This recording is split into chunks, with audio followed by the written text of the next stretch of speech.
Madame, Monsieur, bonsoir et merci de nous rejoindre sous la première. Voici les titres de votre journal.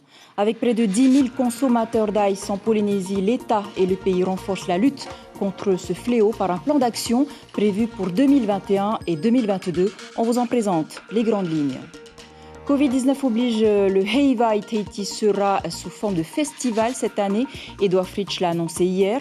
Qu'en pensent les chefs de groupe de Tahiti et des îles? Vous le saurez dans un instant.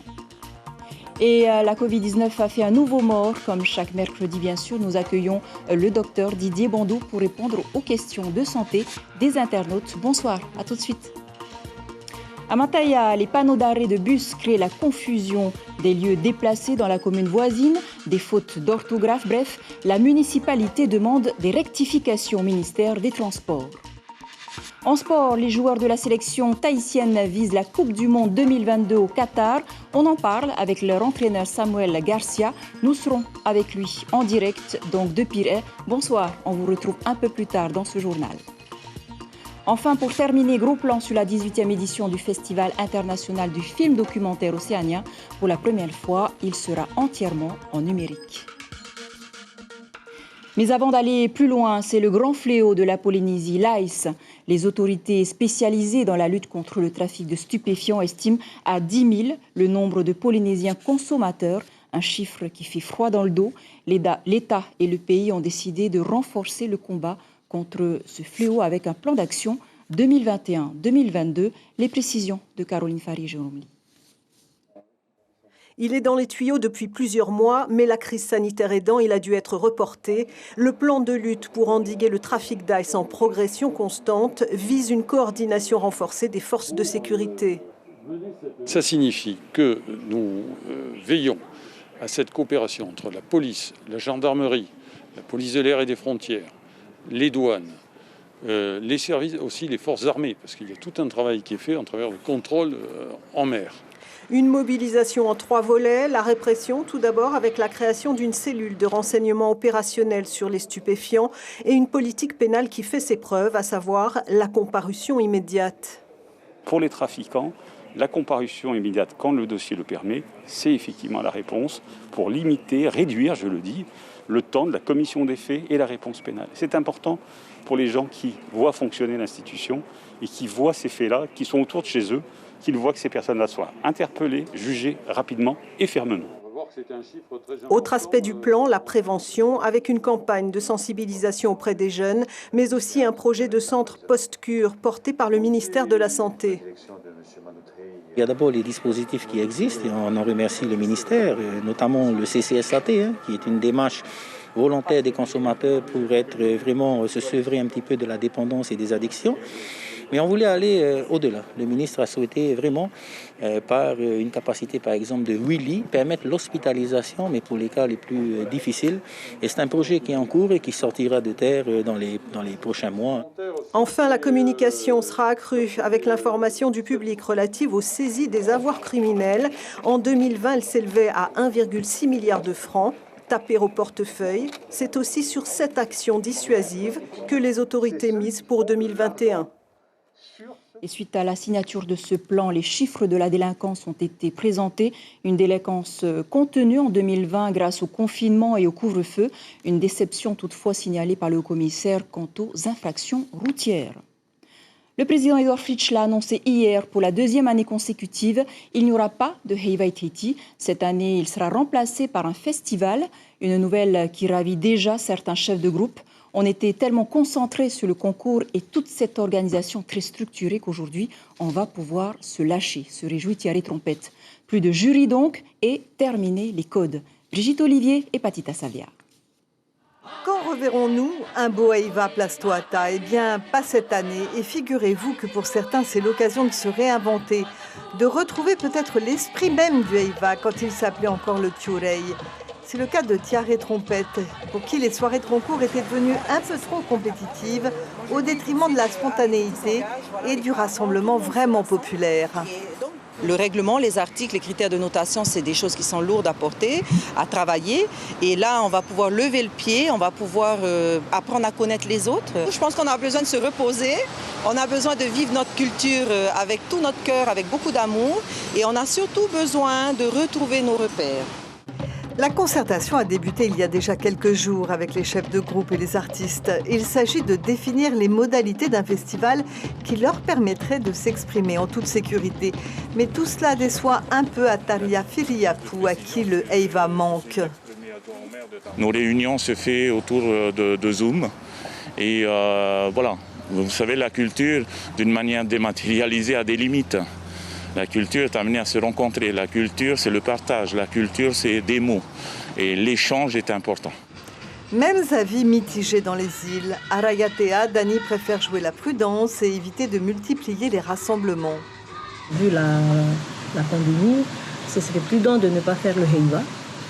Par contre, tous les Tabanas se sont réunis pour organiser le festival Raromatei pour cette année. Mais je trouve que c'est plus prudent de tout annuler. Tandis qu'à Bora Bora, l'esprit de compétition entre districts reste bien vivant. On va faire quelque chose, mais on va faire ici chez nous. On fait pas ailleurs comme le gouvernement il voulait faire un déplacement sur Tahiti. Mon souhait de le faire notre propre Heiva sur Bora Bora. Quoi qu'il en soit, pour l'heure, personne ne sait encore comment se construira ce festival de la culture polynésienne. Mais forcément, l'abandon des compétitions démotivera certains groupes et en motivera d'autres. Voilà, les groupes ont donc 5 mois pour s'y préparer. Santé maintenant et un nouveau décès lié au Covid-19. Ces dernières 24 heures, on compte également 24 cas nouveaux. 23 patients sont hospitalisés. Quant à la vaccination, elle se poursuit avec 2388 personnes ayant reçu leur première dose d'injection. Docteur Didier Bondou, merci d'être avec nous ce soir. Une question générale d'abord. Selon le laboratoire de Londres, le variant anglais plus contagieux a commencé à développer d'elle-même une deuxième mutation qui la rend résistante aux anticorps, donc au vaccin. Ça vous inquiète ? Il faut d'abord attendre un petit peu toutes les données des recherches en cours parce que c'est vrai qu'on a l'information au fil de l'eau comme ça et c'est vrai que ce nouveau variant du variant se rapprocherait du variant sud-africain qui en fait rendrait peut-être le vaccin existant un peu moins efficace, ce qui ne veut pas dire qu'il serait inefficace. Venons maintenant aux questions des internautes. Tatiana, pourquoi faut-il craindre les variants anglais et sud-africains ? Et tout simplement, en fait, ce ne sont pas des variants a priori cliniquement plus dangereux. Simplement, ils sont beaucoup plus contagieux. C'est-à-dire pour une personne qui va contaminer une autre personne avec le Covid actuel, il va en contaminer une et demie, ce qui représente 50% de personnes en plus contaminées par le même. Donc en fait, on risque d'avoir beaucoup plus de patients touchés, ça veut dire beaucoup plus de patients hospitalisés, donc beaucoup plus de réanimation et probablement beaucoup plus de décès. C'est qu'une question de statistiques. D'où l'intérêt, effectivement, peut-être actuellement, avec la décision politique, de bloquer un peu la circulation de ce virus probablement plus contaminant qui nous viendrait de l'étranger. Rémi, y a-t-il eu des personnes qui sont mortes après avoir été vaccinées ? Alors, si on parle du Fénois, à ma connaissance, non. Maintenant, des cas ont été rapportés en Norvège et en Angleterre, où c'est en cours d'investigation. C'est toujours pareil, ça fait partie des complications potentielles d'un vaccin, mais ça reste infime par rapport aux bienfaits probables apportés par ce vaccin. Jean, comment peut-on être sûr que le variant ne circule pas déjà ? Rien n'est moins sûr, vu qu'on vient d'avoir les tests, l'accès aux tests qui nous permettront de diagnostiquer ce variant anglais arrive à l'Institut Mallard. Et ceci étant, la courbe a tendance à s'aplatir, ce qui est plutôt une bonne chose, et même à diminuer par rapport à ce qu'on a connu il y a quelques mois. Et malheureusement, la situation, si elle s'aggrave de façon exponentielle et rapide, comme ce qu'on voit en métropole, prouvera qu'il y a probablement un nouveau virus sur le Fénois. Henri, l'État a annoncé la fermeture des frontières aux touristes. N'est-il pas trop tard ? C'est jamais trop tard. Ceci étant, il faut bien avouer que le terme tourisme gêne un petit peu parce qu'il faut bien voir que sur le nombre de cas de Covid amenés sur le Fénois, il y a très peu de touristes qui ont été avérés Covid positifs. Hérénoui, pourquoi les femmes enceintes ne sont-elles pas prioritaires pour la vaccination ? Alors tout simplement parce que ça fait partie des contre-indications du vaccin. On ne vaccine pas les femmes enceintes, sauf femmes enceintes avec des gros risques et une comorbidité telle qu'il y aurait un risque à attraper le virus. Ça, c'est quelque chose à étudier au cas par cas. Mais ça fait partie. C'est une contre-indication, tout simplement parce que je pense que ça n'a pas été essayé sur les femmes enceintes, mais ça fait partie des listes de contre-indications. La femme enceinte, on ne les vaccine pas. De la même façon qu'un Covid en cours d'évolution d'une maladie, le Covid en cours, on ne va pas le vacciner, et une maladie infectieuse en cours d'évolution, microbienne, on ne fait pas le vaccin non plus, on attend, on temporise. Rapidement, une dernière question de Teva. Faut-il obligatoirement avoir 75 ans pour pouvoir se faire vacciner? Actuellement, oui, hormis les professionnels de santé. Simplement, ça fait partie du listing et des séries de vaccinations qui sont en cours au Fénois. Pour le moment, c'est plus de 75 ans. Bientôt, ce sera entre 60 et 75 ans. On fait par série les gens à vacciner. Docteur Didier Bondou, merci beaucoup d'avoir répondu à nos questions. Merci, bonsoir. Et puis, votre émission Matara revient ce soir pour ou contre le vaccin anti-Covid. C'est le thème qui sera débattu à 19h30 de votre émission en langue tahitienne. Ce sont des panneaux d'arrêt de bus qui ont coûté 70 millions de francs aux contribuables. Non seulement ils ont été implantés au mauvais endroit, mais ils contiennent des fautes d'orthographe. Illustration à Mataya où les quartiers sont déplacés, des noms de lieux placés dans la commune voisine, bref, des erreurs qui font tache sur la carte. La municipalité demande des corrections au ministère des Transports. Stéphane Ratino, Hervé Marzin et Sandrouli. Le panneau qu'ils ont mis, c'est pas juste. C'est pas Mara, c'est Mara. Au jeu du Monopoly, imaginez acheter la rue de la Paix pour finalement vous retrouver avec la rue de Courcelles. À Tavayuta, les panneaux de bus sont un mal de crâne assuré, un jeu de Mikado éclaté. Il faut parfois une boussole pour s'y retrouver. Ils m'ont demandé où se trouvait le Maéripé. Ben, j'ai dit c'était juste à côté de l'église catholique et puis l'école Maéripé. Et là seulement, voilà. Et là, on a emmené loin, peut-être à Timono. Résumons, 2 km avant l'arrêt, ailleurs une indication de cimetière, devant un jardin d'Éden, la promesse est rêvée. Derrière tout cela, sûrement des fiches de cadastre peu à jour au ministère. Tous les panneaux qui sont mis au bord de la route et les noms qui sont mis sur le panneau, c'est des vrais noms, c'est faux. Il faut d'abord essayer de demander aux anciens. Ça vient du ministère de l'équipement, mais nous, on ne nous a pas consultés pour ces erreurs-là. Bon, maintenant, nous sommes obligés de rectifier tout cela. La commune de Tevayuta a réagi, elle fait le recensement des erreurs pour demander rapidement des corrections. Les amateurs de toponymie sont aussi de la partie. On vient de lancer ça sur Mataya. Ça a commencé un peu par le Rahoui. Donc on a donné des noms aux bons endroits, quoi, tu vois. Et là, ça continue sur les noms des abribus. Dans l'île de Tahiti, plus de 650 panneaux ont été installés. Un signe de la modernisation du réseau. Le nom de chaque panneau n'est pas anecdotique. Il participe à la qualité du service rendu aux usagers. Les noms des arrêts vont avoir un impact sur des systèmes informatisés pour pouvoir suivre les bus en temps réel. Et donc c'est tout ce travail-là qu'il va falloir consolider relativement rapidement pour pouvoir offrir le meilleur service aux usagers du réseau de transport en commun. La route est droite, mais l'inventaire des panneaux sera minutieux. C'est le prix à payer pour remettre formellement l'église au centre du village. Voilà un dossier à suivre donc. En sport, la sélection tahitienne reprend doucement les entraînements depuis la semaine dernière. Une petite mise en jambe après plusieurs mois sans compétition. L'entraîneur de la sélection, Samuel Garcia, a décidé de réunir l'équipe au moins une fois par semaine jusqu'au 15 février avant une vraie reprise. Samuel Garcia, bonsoir, vous êtes avec nous donc. Comment se passe cette reprise après plusieurs mois d'arrêt ? Écoutez, la reprise dans les clubs, la reprise est effective, mais c'est surtout au niveau de la sélection de Tahiti. J'avais besoin de voir les garçons pour qu'il y ait de la cohésion entre nous. Donc on a profité pour éviter de déranger les clubs qui s'entraînent lundi, mardi, jeudi, vendredi. On a profité de regrouper cette sélection-là tous les mercredis au centre technique. Et voilà, donc on est très contents. On a une trentaine de joueurs et ça nous permet de voir, de se préparer pour l'avenir. Votre objectif, c'est la première phase de qualification pour la Coupe du Monde 2022 au Qatar. Ça se passe comment ?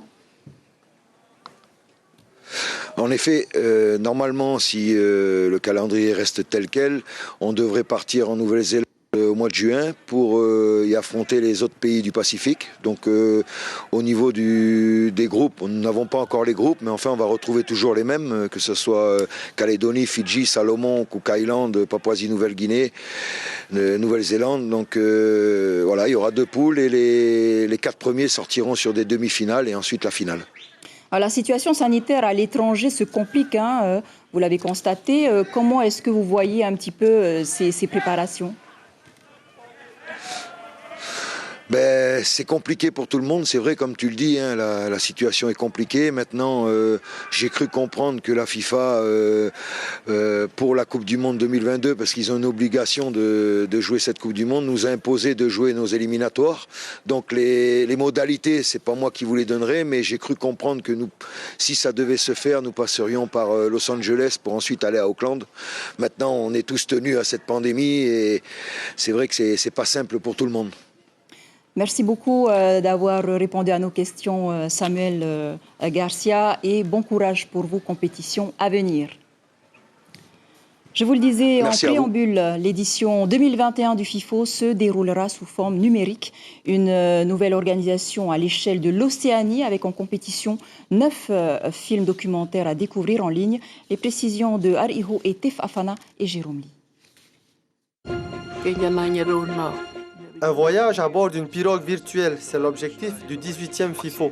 Pour la première fois, le festival sera entièrement numérique.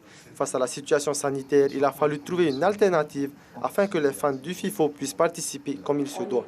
Aujourd'hui, Internet est un moyen incontournable pour toucher un plus large public. La grosse particularité, la chance qu'on a, c'est que du coup, le festival sera disponible partout en Polynésie française. Donc on pourra se connecter à Tahiti, mais aussi à Tahar et Atea ou Nukuhiva. Il sera également disponible dans tout le Pacifique, donc aussi bien en Calédonie, Wallis et Futuna, mais également en Nouvelle-Zélande, en Australie, à Hawaï. Et puis également en métropole. Donc c'est vrai qu'on aura un public différent, mais qu'on espère qu'on aura un public quand même bien présent. Et pour la première fois, en fait, le FIFO sera réellement à l'échelle de l'Océanie. Le moyen numérique est en pleine évolution et il est certain que cela apportera une nouvelle touche au festival. L'ambition du FIFO, c'est de faire parler de l'Océanie aux Océaniens avec ces moyens aujourd'hui. Donc là, on est en plein dans les objectifs originels du FIFO. On est aujourd'hui en train de reconnecter peut-être les Océaniens entre eux grâce à ces moyens numériques. 9 films documentaires classés en compétition seront jugés par un jury 100% virtuel composé de personnalités qui connaissent bien le festival. Être jury, c'est un rôle qui m'est proposé pour la deuxième fois, donc c'est juste une belle opportunité pour participer à cette mission professionnelle. C'est aussi une marque de confiance, de reconnaissance par rapport au métier que nous exerçons. Je parle de tous les jurys. Le point commun, c'est cette passion par rapport aux films documentaires. Le public pourra voter pour son court-métrage et son film préféré. Pour participer, 3 étapes. Connecte-toi à ton espace FIFO, regarde les films de ton choix et vote pour ton film préféré. Les votes seront ouverts du 6 au 12 février. Voilà, la 18e édition du FIFO se déroule donc du 6 au 14 février. Avant de nous quitter, l'ensemble de la rédaction de Polynésie la Première et moi-même avons le cœur lourd en ce moment. Nous tenons à apporter notre soutien à la famille de notre cher confrère Brandy Tevero, rédacteur en chef adjoint de TNTV, qui est décédé au CHT du Taoné en fin d'après-midi. Brandy Tevero s'en est allé à l'âge de 46 ans. Aussi, nous adressons nos plus sincères condoléances à sa famille, sa femme et sa fille. Et nous avons une pensée également pour nos confrères de TNTV. Faitoito à toute la rédaction.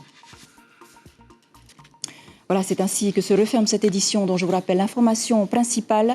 Avec près de 10 000 consommateurs d'ice en Polynésie, l'État et le pays ont décidé de renforcer la lutte contre ce fléau sur un plan d'action prévu donc sur 2021 et 2022.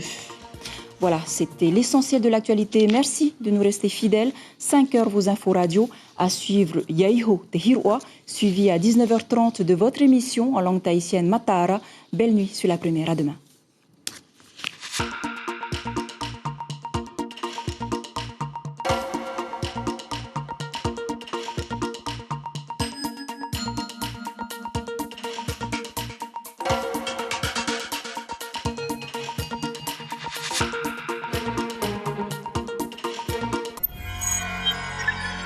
Retrouvez ce programme en replay sur notre site internet